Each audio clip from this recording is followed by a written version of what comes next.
Olá, pessoal. Bom dia, tudo bem? Hoje nós vamos dar sequência, então, à nossa conversa de atualidades. Agora tem direito à câmera também. Eu vou aparecer aqui para vocês e, embora a aula seja gravada, eu estou aqui, estarei aqui online tirando dúvidas, tá? Então, vamos aproveitar esse breve tempo aí que a gente tem para começar uma conversa sobre esse assunto tão impactante, né? Cuja importância é indiscutível. Eu diria a vocês só, assim, para começar, que obviamente não é a primeira vez que a gente enfrenta uma epidemia, ou talvez até uma pandemia, mas com essas características realmente é uma coisa singular, né? Porque nunca a gente tinha tido condições para que uma epidemia atacasse tantas localidades distintas do globo ao mesmo tempo. Então nós estamos vendo um fenômeno novo. Milton Santos, o grande Milton Santos, já falava sobre a globalização e a possibilidade do acontecer solidário, do que acontecer, do que quer dizer, o que acontece num lugar pode impactar em outros lugares, né? E nunca tínhamos vivido uma situação de tamanha interdependência. Embora a gente tenha tido outras grandes epidemias, algumas até muito mais letais do que provavelmente será essa, essas epidemias então tiveram esse impacto mais restrito, esse impacto que foi acontecendo aos poucos, né, de lugar para lugar, e mais do que tudo, muitos dos impactos que as outras epidemias tiveram estavam ligados à escassez de métodos de prevenção, à fragilidade do sistema médico, às condições precárias de higiene. Até coloquei essa gravura aí para lembrar vocês da grande peste que tomou conta da Europa. Alguns estimam que tenha matado quase metade da população europeia. Ela é uma doença diretamente ligada à questão do saneamento básico, né? Agora nós estamos vivendo uma outra situação, um mundo que vive a dianteira tecnológica inédita, né? Nunca tivemos tantas tecnologias avançadas, onde os sistemas médicos avançaram muito também, onde as populações hoje têm muito mais acesso a melhores condições de vida do que tinham no passado. Mesmo assim, nós estamos vivendo uma situação gravíssima e que parou o mundo de uma forma inédita, né?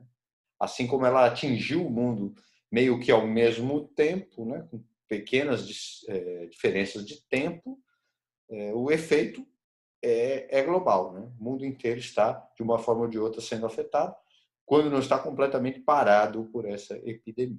Então, nós vamos hoje começar a nossa conversa. Eu, obviamente, não vou acabar hoje, eu vou usar algumas aulas para falar do Covid.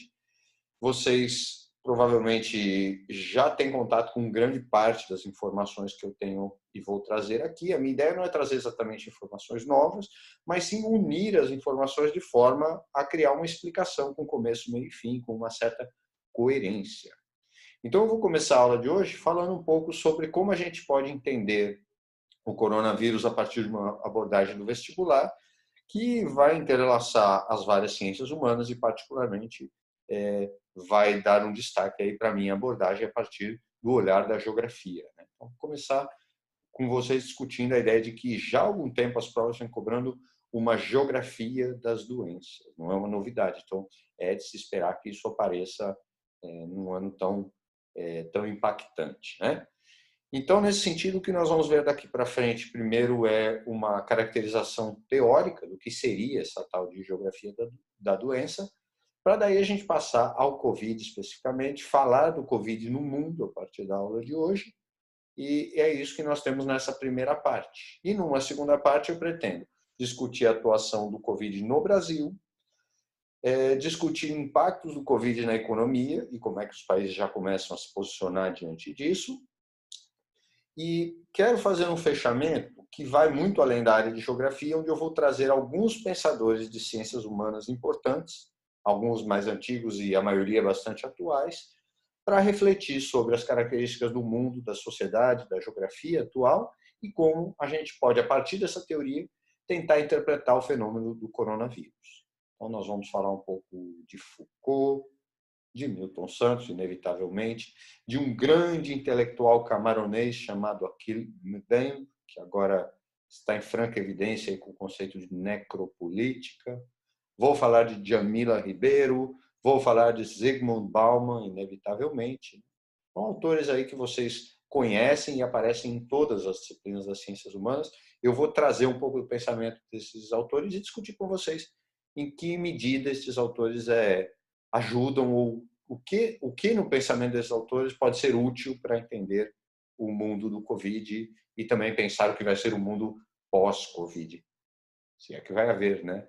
Não, vai haver, claro que vai haver, mas é quase que um consenso que o mundo que nós vamos experimentar após essa epidemia não será como ele era antes. Chegamos nisso nas próximas aulas. Então, hoje eu vou começar falando um pouquinho sobre essa questão da geografia das doenças epidêmicas, né?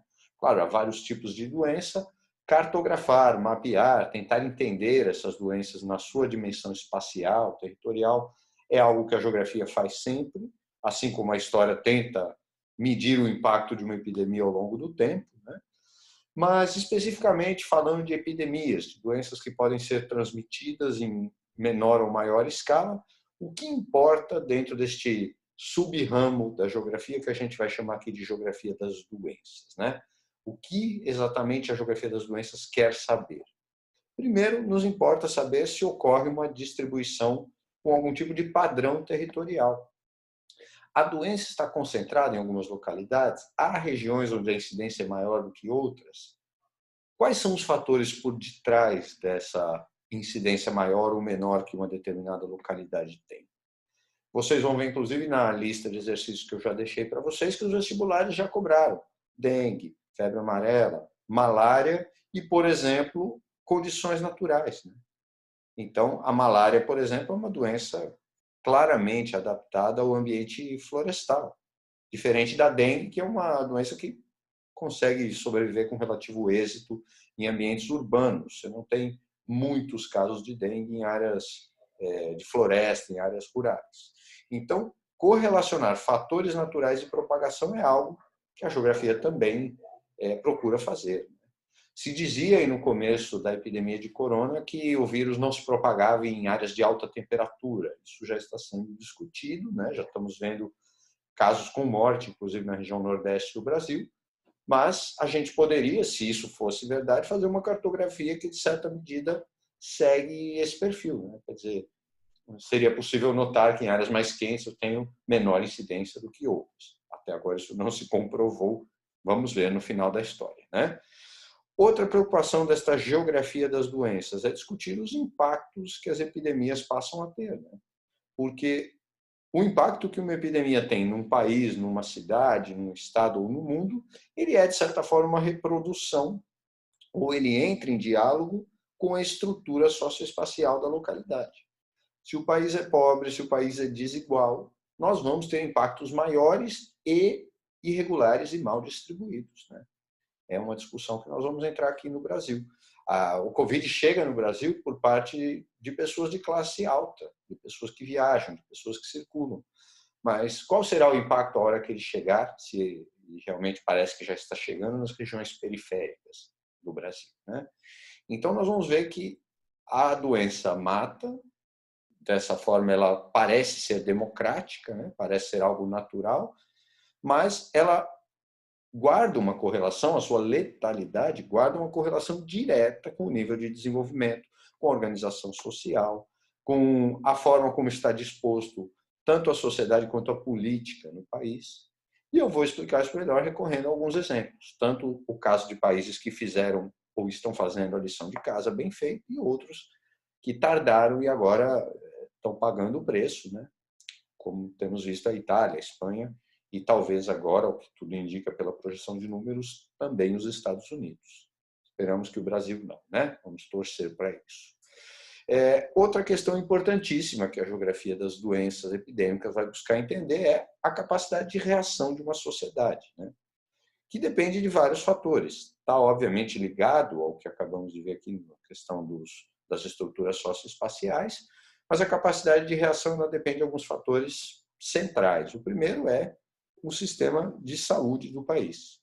Se existe um sistema de saúde, se ele é amplo ou se ele é restrito, se ele é acessível à maioria da população ou não é, sendo ele público ou sendo ele privado, né? Há países onde a saúde é privada, mas há uma série de mecanismos que fazem com que todo mundo acabe tendo acesso. É mais raro. E há países onde a saúde é pública e universal. E há países onde nem a saúde pública ou nem a saúde privada é suficiente ou dá conta de tudo, né?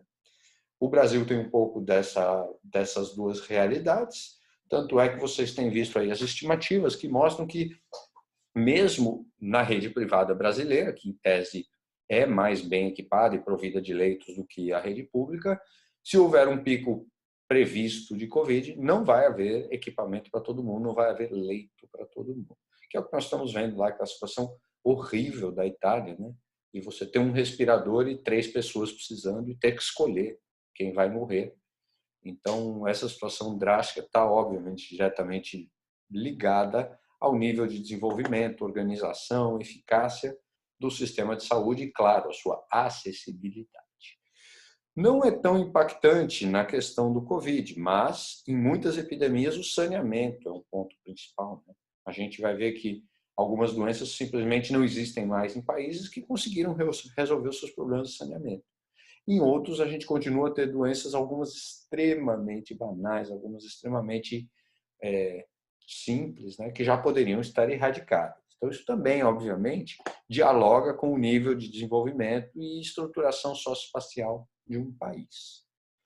Em terceiro ponto, a capacidade de um governo reagir a uma ameaça, como ele vai coordenar medidas, que medidas ele vai tomar, com que intensidade e velocidade.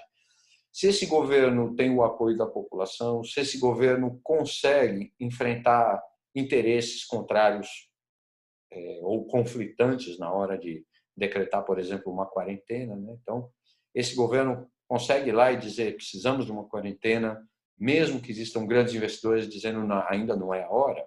Então, esse é um dilema que todos os governos do mundo enfrentam, até os autoritários, menos, é claro, mas até os autoritários e os democráticos, muito mais, é claro, né? Se espera que numa sociedade democrática as coisas não sejam feitas de forma atropelada. Então, capacidade de articulação, coesão, mobilização, né? Há países onde o que o presidente diz é extremamente significativo, há países onde o que o presidente diz não é seguido pela população. E depois nós vamos falar de um caso que vocês talvez tenham visto de perto. Nível educacional é outro fator importante, né? Em sociedades que têm um nível de educação maior, tendem a ser menos impactadas por epidemias, porque compreendem melhor as causas de uma epidemia, compreendem que uma epidemia não é um desígnio divino, não é uma punição dos infernos, não é uma punição, não é a revolta da Gaia Terra contra os seres humanos, mas que uma epidemia tem vetores, tem causas, tem consequências e tem métodos de profilaxia, métodos que podem minimizar, diminuir ou até impedir a propagação. Então, o nível educacional é algo muito importante e está diretamente ligado ao nível de organização e disciplina de uma sociedade. Vamos ver alguns exemplos interessantes. Antes de avançar, gente, rapidamente eu peguei essas definições, elas não estão aí na folhinha de vocês, mas estão no slide, para a gente entender o que diferencia, segundo aqui a própria Unifesp, as 4 modalidades aí de epidemias ou de surtos, né? Na verdade, o surto, ele é o ponto de partida de tudo, é quando há um pequeno surgimento de uma escalada de casos numa região, numa localidade específica, num bairro, e se torna uma epidemia quando em várias regiões eu começo a ver surtos ao mesmo tempo. Se esses surtos ganharem uma extensão internacional e começarem a acometer várias regiões do mundo ao mesmo tempo, podemos ter a elevação dos surtos à condição de pandemia, como as várias que vimos nos últimos anos, né? Não se falava tanto na gripe espanhola como uma pandemia, porque não existia essa simultaneidade dos surtos, né? Então, a pandemia hoje está no fato de você ter acontecendo ainda na China e ao mesmo tempo na Itália um pico e o Brasil vai para o mesmo caminho, há praticamente uma simultaneidade, há um atraso de tempo muito pequeno entre a propagação de uma região e outra. Quer dizer, é uma epidemia global. Por isso que usamos hoje essa terminologia mais adequada aqui, o termo pandemia. É claro, gente, que eu não vou fazer aqui o trabalho dos outros colegas de outras áreas, como da biologia, né? Eu estou dizendo tudo isso supondo que vocês também já entendem um pouco das características de uma doença, de um vírus, de como ele atua, da sua propagação. Eu não vou me meter muito neste campo e espero também não cometer nenhum deslize aqui já que é sempre difícil falar de um assunto tão novo e que é tão transcendente, que dialoga com tantas disciplinas, né? E também já vou dizer a vocês, gente, essa foi uma das aulas mais difíceis que eu já montei, porque são muitas informações e reuni-las aqui, sem deixar nada importante de fora, é um desafio muito grande, tá? Bom, finalmente, ainda o caso da endemia, as endemias costumam cair na prova, o caso da febre amarela, né, que é uma doença que ocorre com frequência no norte do Brasil. Ela às vezes diminui, às vezes ela ressurge, né? E mais recentemente tivemos esse avanço em novas regiões, como vou lembrar com vocês. Então vocês vão ver isso bastante lá nas atividades que eu deixei na lista para casa, né? Não tem muitas questões, mas tem alguns exemplos de como se dá essa aplicação em prova. E ainda sobre esta geografia das doenças epidêmicas, um dos trabalhos da geografia é entender que a dispersão da doença está diretamente ligada à dispersão de vetores dessa doença. A maioria das doenças não se propaga simplesmente pelo ar ou a longas distâncias pelo ar, pelo menos. Existem vetores que transportam a doença, em alguns casos, os ratos, como a peste bubônica, lá que nós tivemos no Oriente Médio. Quer dizer, a propagação de uma epidemia ligada a rato, ligada a barata, ligada a animais que vivem em ambientes sujos, em ambientes com esgoto, principalmente, é um atestado de falta de saneamento básico. Então, quer dizer, o país que ainda hoje tem peste bubônica, e acontece, é um país cujo saneamento ainda é muito precário. Há também as doenças que vêm acometendo os brasileiros nos últimos anos, várias delas têm o mosquito como vetor.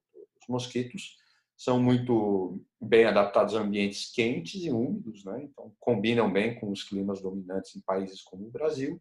Não é à toa que tivemos aí, e continuamos tendo surtos dessas doenças, além da tal da Zika, do chikungunya.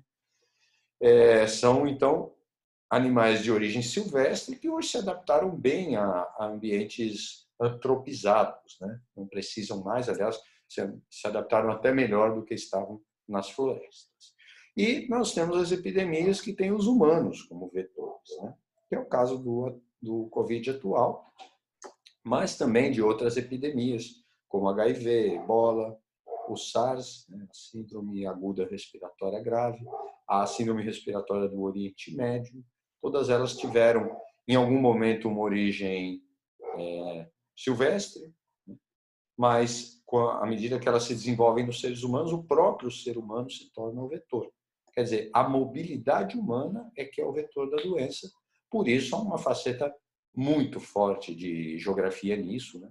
A gente realmente tem uma circulação ampliada da população que, junto com isso, leva também à doença.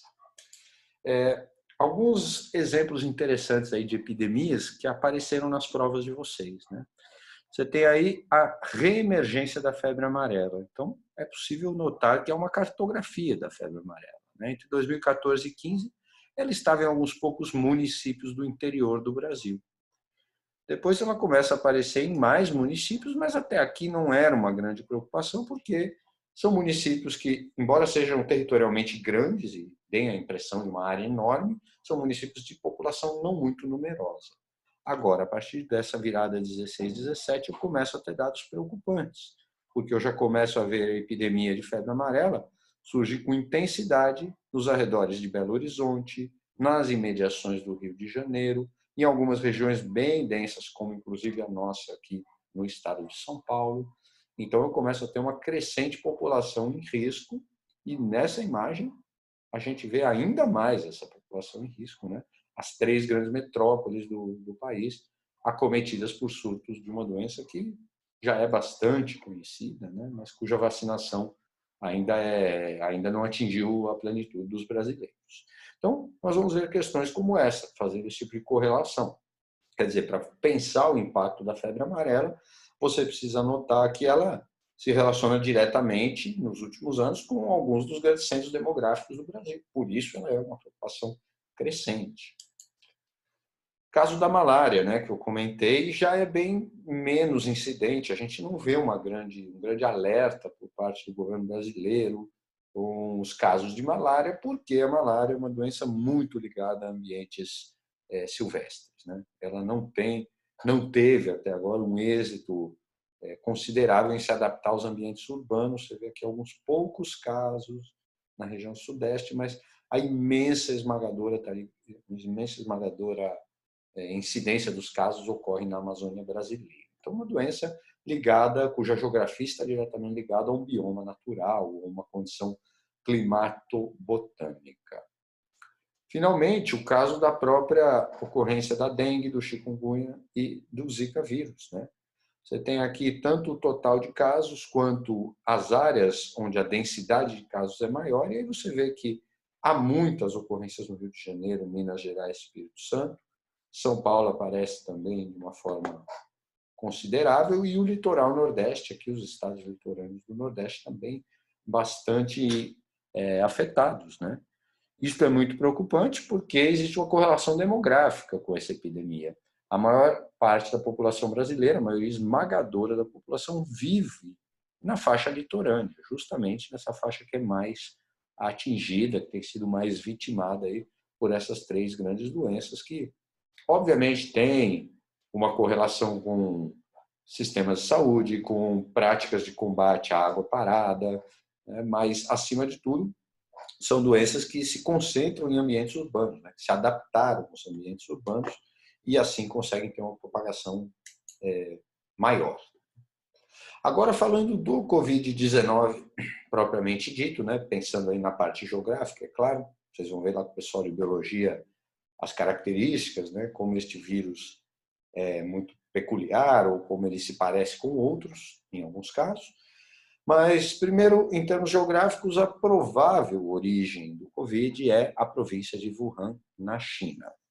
Quase certeza que é Wuhan, na China, porque lá nós tivemos o primeiro surto, a primeira epidemia, e dali a gente tem gente saindo e chegando em outras localidades. As outras localidades vão encontrar a doença muito tempo depois, né? Ou algum tempo depois. A causa principal, ou a forma como essa doença emerge, é provavelmente o consumo de animais silvestres, né? O que tudo indica num mercado chinês, onde ainda se vende animais não criados, animais de caça. Muitas regiões da China ainda existe esse hábito, não só na China, no mundo inteiro, de se comer alguns tipos de animais caçados ou extraídos da natureza, ou capturados na natureza. E provavelmente se fala aqui em animais como os morcegos. Há também uma espécie de um tatu, né, o pangolim, que é um dos suspeitos, mas ninguém tem certeza absoluta disso, tá? Esse é o primeiro ponto, porque muita gente simplifica a questão e diz, não, é uma doença que surgiu porque os chineses comem morcego. Não, isso existe uma afirmação bastante precipitada. É provável, mas daí a se comprovar vai muito tempo, muitos estudos para a gente conseguir realmente ter essa certeza. Mas há indícios muito claros de que tem a ver, de alguma forma, com esse contato com o que há de silvestre. E não por acaso, gente, nós vimos nos últimos anos vários casos de novas epidemias surgindo em países emergentes. No passado, não. Tivemos doenças surgindo em países ditos desenvolvidos. Mas agora a gente está vendo muito mais epidemias surgindo em países emergentes, porque são países onde a natureza ainda existe, ainda está minimamente preservada. Então, nós vimos o caso do ebola, que ressurgiu depois que a urbanização africana avançou em direção às florestas. Então, é um caso de você avançando o limite do espaço ecumênico, ou seja, do espaço onde vivem as pessoas, você expõe as pessoas a variedades ou mutações distintas, até de vírus que já eram conhecidos, tá? Bom, existe, segundo alguns epidemiologistas, um paradoxo na atuação dos vírus. Segundo alguns estudos, dificilmente um vírus é muito transmissível e muito letal. É raro isso acontecer. Você tem lá o caso do ebola, ele é um vírus avassalador, em dias ele mata a pessoa morre por hemorragia interna, só que ele é um vírus cuja capacidade de transmissão é menor. Por quê? Bom, primeiro porque os sintomas aparecem muito rapidamente. Então, logo você percebe que tem alguém doente. Segundo, que muitas vezes a pessoa morre antes dela chegar em outro lugar. Então, ela não consegue levar a doença à frente. E muitas dessas doenças estão ligadas a pessoas vivas, né? Eu vi esses dias a entrevista de um médico, ele dizia que as pessoas estão com medo dos cadáveres na Itália. Não, o cadáver não transmite a doença. O cadáver não tem perigo, né? Não sei se é exatamente assim, mas o grande vetor realmente são as pessoas vivas e em movimento. Então, nós estamos diante de um vírus que é muito peculiar, porque ele, de certa forma, equilibrou essas duas equações de uma forma muito singular. O Covid-19 é um vírus de transmissão muito rápida, se transmite principalmente pela saliva, pelo contato, mas é um vírus de baixa letalidade. Sim, em termos percentuais, outros vírus são muito mais mortais. Mas ele tem ele tem três grandes riscos principais, três, digamos, armadilhas, né? Vamos só tomar um cuidado, a gente às vezes trata o vírus como se ele fosse uma criatura inteligente, malévola, que está formulando um plano maligno para acabar com a humanidade. Não é o caso. O vírus é um organismo como tantos outros que está no planeta para sobreviver e adaptando-se, ele sobrevive. Ninguém melhor que o Charles Darwin, né? Está aqui atrás de mim, a origem das espécies, tá? Eu sou geógrafo, mas eu de vez em quando mexo com ele também. Então, a primeira adaptação que torna esse vírus preocupante é que, apesar de ele ser de baixa letalidade, ele tem muitos casos assintomáticos. Então, a gente pode pegar, não manifestar e estar transmitindo, né? Quer dizer, involuntariamente uma pessoa pode se tornar um vetor sem nenhum tipo de aparência. Com o ebola, dificilmente aconteceria. Quem pegou, manifestou de forma brutal, o cara já vai para o hospital, já vai ser isolado. Este aqui não, né? Além de ter casos assintomáticos, nós vamos ter sintomas que muitas vezes se confundem com outras doenças. Então, não raro a pessoa, uma gripezinha, gripezinha, é uma coriza, é uma tosse, uma febre. Há um sintoma que parece muito comum agora no Covid, que é a perda do olfato. Esse parece a falta de ar, né? Mas há casos de pessoas que não tiveram falta de ar, coisíssima nenhuma. Há o caso ali do rapaz dentista, se não me engano, que morreu esses dias, né? Um dos primeiros, um rapaz de 26 anos que foi a um hospital, foi atendido e se julgou que era uma gripe comum. O rapaz é encaminhado de volta para casa e aí morre, né? Então, existe esse mecanismo, que não é, obviamente, um plano do vírus, mas é um mecanismo de adaptação muito bem sucedido, que é o de se fazer passar por doenças de menor gravidade ou de menor letalidade. E à medida que o surto vai se agravando, a coisa fica ainda mais séria, porque você espirrou na sua casa, você tossiu, você fala, pô, mas eu vou no pronto-socorro?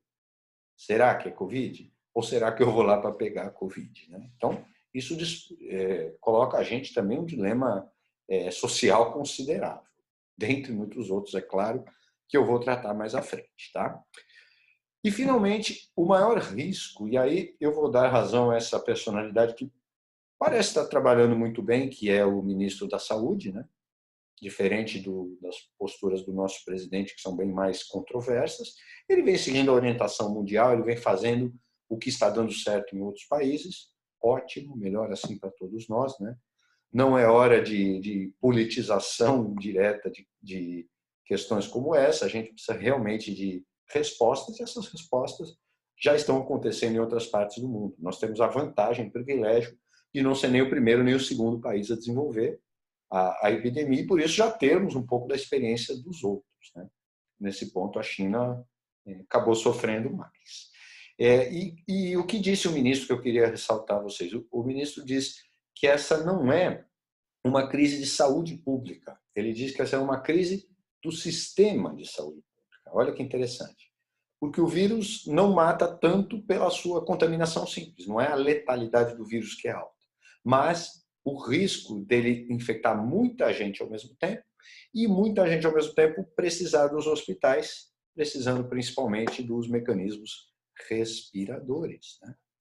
Você vê lá, na Itália, até respiradores mecânicos da Segunda Guerra estão sendo usados. Tem que ficar alguém lá funcionando, bombeando o respirador. Porque o problema é que não é que a gente não conheça, não saiba fazer respiradores. A gente faz, fabrica há décadas. Mas ninguém estava preparado, a maioria dos países não estava preparado para o número de respiradores que podem ser solicitados de uma vez só. Então, é por isso que alguns profissionais têm dito, olha, muita gente vai pegar, mas é importante que as pessoas vão pegando, é estranho dizer isso, aos poucos, né? Que não pegue todo mundo de uma vez, porque este é o colapso.